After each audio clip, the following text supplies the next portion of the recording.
l'œil ne voit pas.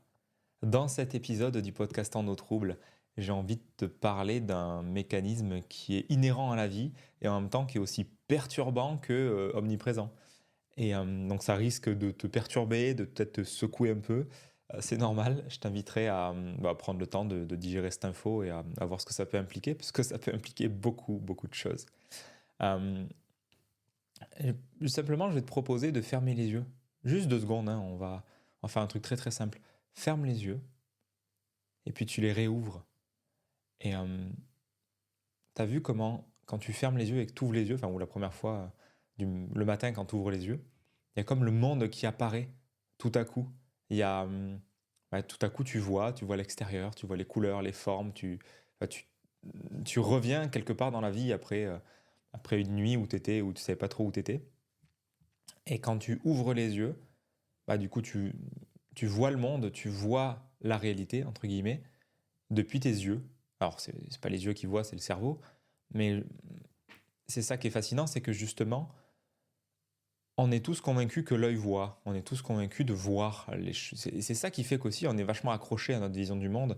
C'est que, là, je vois quoi. Je vois l'écran de mon ordinateur, je vois mes mains, je vois mon clavier. Enfin, ça paraît très réel tout ça. Et j'en oublie que c'est filtré par mon cerveau, par mes systèmes de croyances, par ma vision du monde, par mon profil psychologique, par plein de choses. Et que l'endroit d'où je vois conditionne ce que je vois. Bon, ça, c'est pas un scoop pour toi, j'imagine. Maintenant, ce qui est plus perturbant, c'est d'aller voir que, donc il y a l'œil qui voit et il y a l'œil qui voit pas.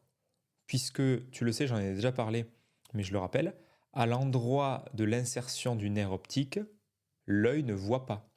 C'est-à-dire que le système qui a été créé par la biologie, par la vie, pour voir, pour percevoir son environnement, inclut en même temps la capacité à ne pas voir. Puisque, pour connecter la rétine, il y a à un moment donné l'insertion du nerf optique qui, de base, ne peut pas faire autrement que d'être dépourvu de cellules qui permettent de voir. Donc c'est un truc qui est what the fuck, mais l'œil est en même temps ce qui permet de voir et en même temps ce qui ne permet de pas voir. Puisqu'il y a un endroit où l'œil ne voit pas.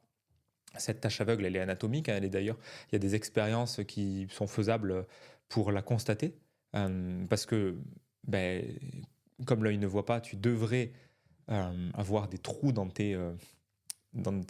ton système visuel, et c'est pas le cas, donc ça veut dire que le cerveau va combler le vide. Et comme le cerveau comble le vide, comble cet espace-là, eh bien tu ne peux pas voir là où tu ne vois pas. Tu me vois venir. Tu ne peux pas voir là où tu ne vois pas, puisque le cerveau est câblé pour combler, justement. Je t'inviterai à aller voir la page Wikipédia sur le fonctionnement de la rétine et sur la tâche aveugle, du coup, parce que il y a cette expérience qui est proposée qui te permettra de vraiment le capter. Et quand je l'avais testé, il y a un truc à faire avec tes doigts, avec je sais plus si c'est avec un écran ou quoi, mais c'est rudement intéressant parce que tu le vis. C'est pas juste une connaissance mentale où tu dis ok, ouais, c'est vrai qu'anatomiquement, bon, il y a une tache aveugle. C'est autre chose de le vivre et de voir, putain, mais ouais, ça, effectivement, dans l'expérience, bref, tu le perçois.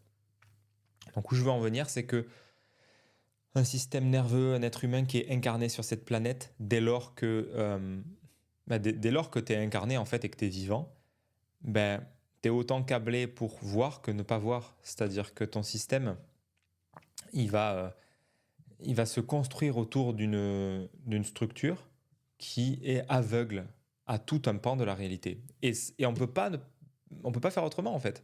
Ça n'est pas possible de faire autrement. Et c'est ce que nous décrit très bien l'énéagramme. C'est pour ça qu'on parle de l'évitement compulsif, qui est une tâche aveugle. C'est-à-dire que 100% des êtres humains sont confrontés tous les jours, à chaque instant, à leur tâche aveugle, sans jamais le voir, sans jamais s'en rendre compte. Et encore pire, c'est que cette tâche aveugle, elle conditionne énormément le fonctionnement d'un individu. En fait, même toute la structure psychique, elle est câblée autour de ça, elle est câblée autour de cet évitement pour jamais y être confronté. Et du coup, elle polarise la personnalité. Donc c'est comme si je passe ma vie à être présent à ce que je vois, mon champ visuel, et à oblitérer complètement l'endroit d'où je regarde. C'est d'ailleurs un exercice qui est très très intéressant à faire d'un point de vue de prise de conscience de ta nature et dans plein de voies spirituelles, tu as des exercices comme ça. Tu as notamment Douglas Harding qui avait proposé cet exercice-là, qu'il tirait de je sais plus où, qui consiste à retourner l'index. Donc tu vois, l'index qui pointe. Si tu as envie, je t'invite à le faire. Pareil, ça prend 30 secondes.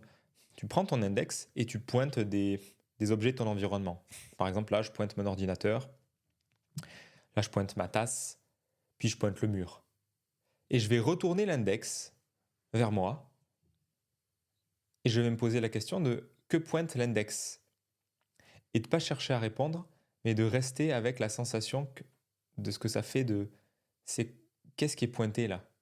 Et le genre d'exercice, le genre d'expérience qui peut vraiment faire un what the fuck, qui fait bugger complètement le cerveau, parce que ça pointe un espace que tu n'as jamais vu. L'espace qui est pointé, le visage, ta tête, bah, en dehors d'un miroir ou d'une photo, tu ne t'es jamais vu. Et ouais, je sais dit comme ça fait bizarre. Tu peux voir un morceau de ton nez si tu fermes un œil, je m'amuse des fois à ça. Tu peux voir un bout de moustache, mais un bout d'arcade sourcilière, mais c'est tout quoi. On est complètement aveugle à nous-mêmes. le regard, le système visuel, il est fait pour regarder à l'extérieur.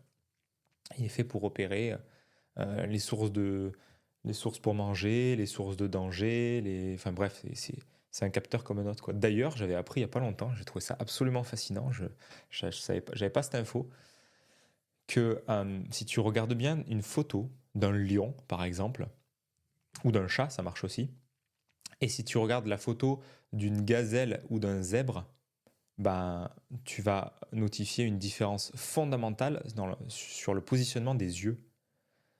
En effet, le lion, le chat, leurs yeux, ils sont dans le plan frontal. Ils sont vachement rapprochés sur le visage, ils sont faits pour potentialiser la vision centrale, puisque ce sont des prédateurs et ils vont bouffer des proies.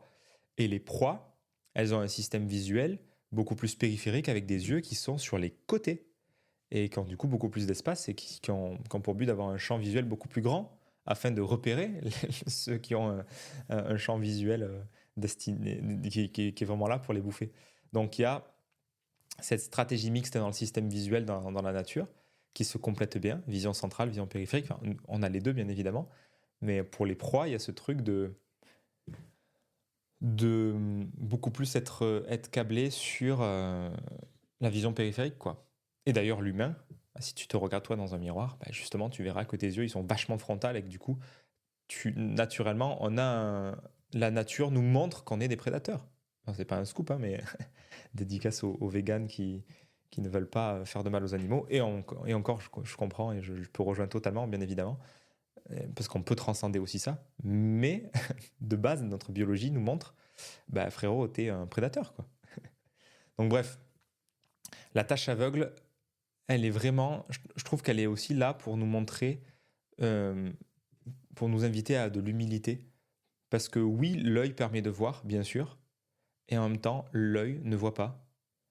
Et aller explorer ce point de vue-là, il est d'autant plus intéressant quand tu sais que nous passons notre temps à défendre nos points de vue, à défendre notre vision du monde, à croire qu'on a raison, à défendre nos croyances et tout et tout.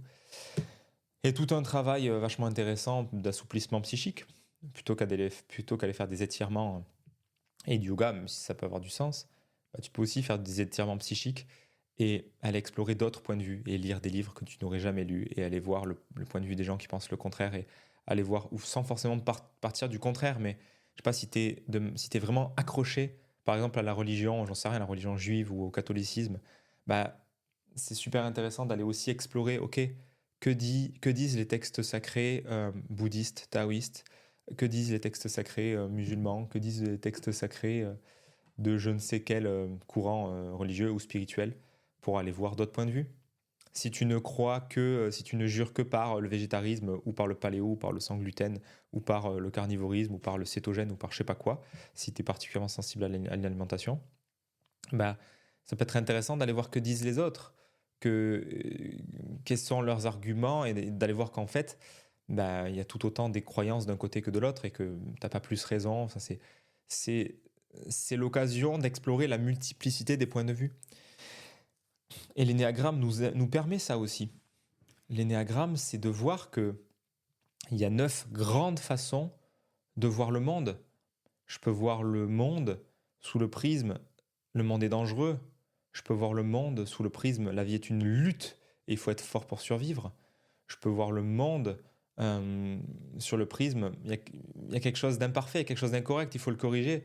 Je peux voir le monde avec le prisme le monde est plein de limites superflues et je peux y échapper.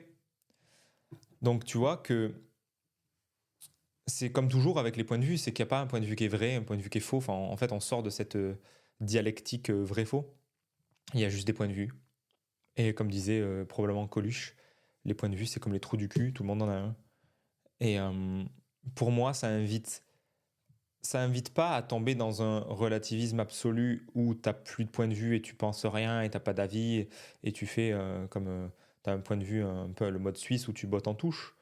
Non, ça invite à recontextualiser le propos et le point de vue en disant ok, en fait, moi je pense ça, je crois ça parce que bah ça, je sais pas, ça vient de tel endroit, de mon éducation, de machin, de trucs, et ça c'est important pour moi de croire ça, et j'ai conscience qu'en même temps c'est qu'une histoire que je me raconte.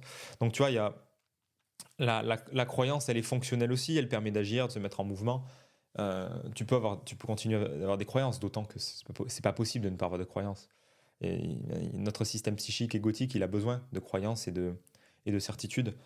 Par contre, tu peux les assouplir, tu peux les recontextualiser, et tu peux déjà, à minima, sortir de l'idée que tu as raison et que tu es plus intelligent et que tu es plus fort et machin. Et déjà ça, je trouve ça super intéressant parce que je me rends compte que quand j'assouplis mes points de vue, ben, je deviens moins con, je deviens moins tolérant, je deviens moins stupide et moins borné. Et il y avait du boulot, donc moi je me suis reconnaissant et je célèbre le fait d'avoir commencé vraiment à explorer ça et d'avoir vraiment un psychisme que j'essaie d'ouvrir toujours plus, toujours plus, toujours plus. Et c'est pas parce que tu ouvres ton psychisme et que tu nuances les points de vue et que tu vas explorer le relativisme absolu que tu n'as plus d'avis. Tu peux toujours avoir des préférences, tu peux toujours préférer avoir ce point de vue, mais être plus souple en fait dans la façon de voir le réel. Et, euh, et c'est pour ça aussi que dans cette exploration, dans ton chemin intérieur, dans ton odyssée personnelle, il y a toujours, euh, c'est toujours intéressant d'aller explorer cette tâche aveugle puisqu'on en a tous, puisque le système psychique, il est câblé pour avoir une tâche aveugle. Et littéralement, la tâche aveugle, elle polarise un psychisme en fait. Elle crée une forme de direction, parce que dès que mon système nerveux, dès que mon système visuel qui est connecté à mon cerveau, il veut voir, de base, j'ai pas 360 degrés de champ visuel. Alors je sais plus quel est le champ visuel, je crois qu'il est 160, 170 degrés, il me semble. On n'est pas tout à fait à 180, il me semble. Et là encore, on pourrait s'amuser à voir la symbolique du truc. Quand on ne voit pas, on ne voit même pas la moitié de la réalité, on ne voit qu'en fait une petite partie. Et encore plus sous stress, ça montre bien d'ailleurs le fonctionnement de notre système automatique, c'est que plus je suis activé, plus je suis sous stress, plus mon faisceau attentionnel va se resserrer. Et c'est ce qu'on appelle l'effet tunnel, c'est notre faisceau d'attention va se focaliser sur l'objet du danger typiquement. Pour pouvoir réagir vite et le stress, hein. Et le stress, ça crée cet effet tunnel. Le stress, l'angoisse, c'est ce qui fait qu'après, on va mouliner sur un truc, on focalise sur ah putain, il m'a fait ça et machin et truc. Alors que d'ordinaire, euh, dans un mode de vie dans lequel tu es détendu, machin, tu peux être beaucoup plus dans une vision périphérique. Et pareil, c'est une métaphore de bah, tu es présent à la vie, tu es présent un peu à tout ce qui survient, tu apprends à être dans la vie. Et dès qu'il y a un truc qui va te stresser, dès qu'il y a un truc qui va t'activer, tu vas resserrer ton faisceau attentionnel sur le truc qui t'a activé et tu vas le mouliner, tu vas le mouliner, tu vas le mouliner. Et c'est là où d'ailleurs l'énéagramme, encore une fois, prend tout son sens puisque nous informe de quelles vont être nos zones de tension privilégiées et, euh, et où on peut regarder. Et tu vois, c'est un peu comme si tu avais une carte qui t'indiquait, ben voilà, toi, en fait, dans ta vie, tu vas plutôt avoir des contractures au trapèze, au mollet et, j'en sais rien, au bas du dos. Et un tel, tu auras plus des contractures aux mâchoires, au psoas et au talon d'Achille, au tendon d'Achille. Tu vois, c'est vraiment ça que moi je le vois aussi comme ça, l'énéagramme, c'est que ça te donne une cartographie de tes principaux points de tension. Et du coup, c'est un trésor parce que dans la vie, encore une fois, l'immense majorité des humains sont aveugles à leur tâche aveugle, c'est normal. Mais du coup, ils en sont prisonniers, ils en sont, on en est, les marionnettes. On est complètement sous le joug de ces mécanismes inconscients quand on ne les voit pas. Déjà que quand on les voit, c'est difficile et souvent on redevient aveugle. Mais quelque part, quand je me suis rencontré à cet endroit-là de ma structure et de mon énéatype, je peux plus faire comme si je savais pas. C'est pour ça qu'il y a un avant, un après. C'est pour ça qu'il y a il y a un endroit où je ne serai plus jamais aveugle. Je peux oublier, je peux retomber dans mes transes, bien évidemment, et la vie, ce n'est que ça. C'est que retomber, c'est que pas faire attention et se retrouver encore aspiré par tout un scénario. Mais il y a un endroit de moi où je suis plus dupe et il y a un endroit de moi où je suis conscient de ces tâches aveugles. Et, euh, et c'est vraiment quelque chose que je t'invite à explorer parce que, encore une fois, si on veut un œil pour voir, il faut un point d'attache au système nerveux. Il faut un nerf optique qui s'insère et qui vient donner l'info. Tout comme quand tu as un psychisme, ben ouais, tu peux traiter de l'info, mais du coup, il y a toute une tâche aveugle, tout un pan du réel que tu peux pas traiter et qui va te foutre dedans. Donc ça fait partie de l'incarnation, ça fait partie d'un travail qu'on a tous à mener. Et si tu en as envie, bien évidemment. Et c'est là où j'ai envie de te dire, tu vas pouvoir vraiment explorer cette zone qui ne voit pas. Et d'où l'expérience avec l'index qui te pointe, où tu retournes vers toi, pour que tu puisses sentir un petit peu ce truc de mon système visuel. Qu'est-ce qui se passe en fait si je retourne mon système visuel vers lui et si je cherche à me regarder? C'est-à-dire au lieu de rester que dans le regarder, après je peux faire les deux bien sûr, je peux et être présent dans mon environnement et là par exemple regarder l'onde de Audacity avec le podcast que je tourne, et je peux en même temps retourner le regard vers moi et me voir en train de parler et voir ma respiration et voir ma posture et voir comment je me sens et voir retourner vers mes trois centres en fait, vers mon monde intérieur, vers ce que je vois de moi, même si c'est pas visuel. Du coup, je peux tourner comme si l'œil tournait à 180 dans mes orbites pour me regarder à l'intérieur, ce qui est exactement tout le travail de connaissance de soi qui est proposé sur Épanescence au passage. Mais c'est ça l'autre travail de l'œil, c'est un travail plus intérieur, c'est un travail enfin, c'est un degré supplémentaire de conscience, puisque de base, l'œil, il est fait pour voir, il est fait pour capter ton environnement, et il fait le job très bien. Maintenant, tu peux aussi muscler ton œil pour apprendre à regarder vers l'intérieur, et a fortiori vers les tâches aveugles.